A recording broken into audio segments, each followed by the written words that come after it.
Former President Donald Trump could be facing a fourth indictment as early as this week. Georgia prosecutors are expected to appear before a grand jury to share their findings in their investigation into alleged election interference. Over the weekend, Trump campaigned at the Iowa State Fair, where he again repeated the disproven 2020 election fraud claims to reporters and voters. For more on this, we bring in CBS News correspondent Cristian Benavides to talk more about that campaign stop and the possible indictment. Good morning, Cristian.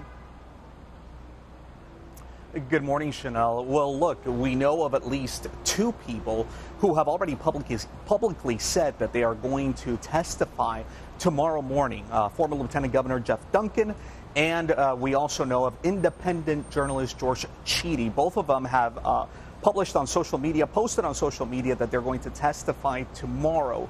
What this likely means is that District Attorney Fani Willis is likely coming to the end of this case, building her closing statements, presenting this to the grand jury so that they can decide whether or not they're going to move forward with whatever charges they may be against Mr. Trump and whatever allies may be also the targets of these investigations.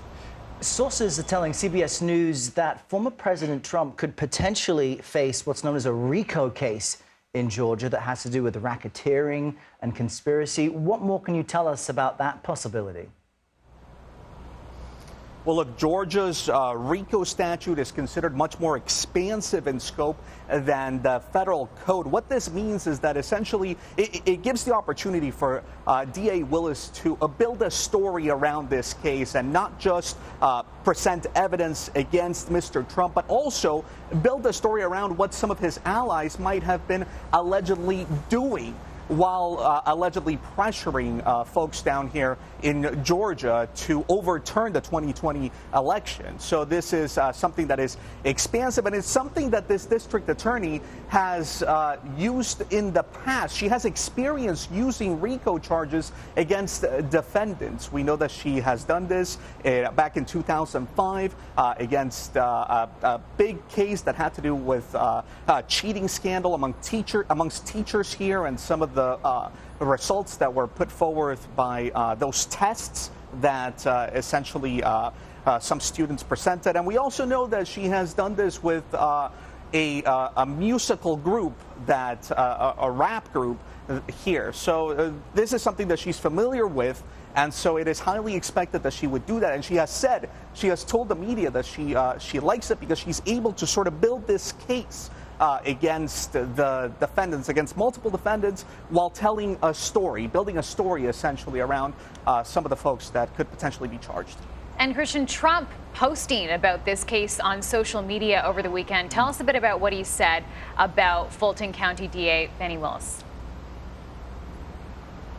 Well, look, I don't want to get too much into the weeds of what he has posted. We know that the former president has a tendency, he has a complicated relationship with the truth and what he posts on social media. So on his social media platform, he's essentially been blasting Fani Willis, calling her phony, Fani Willis, calling that his phone call perfect, a lot of mudslinging, and as I said, posting a lot of unfounded, unproven allegations about the district attorney. But ultimately, this is his MO. This is what Mr. Trump likes to do, essentially attack who he perceives to be political enemies.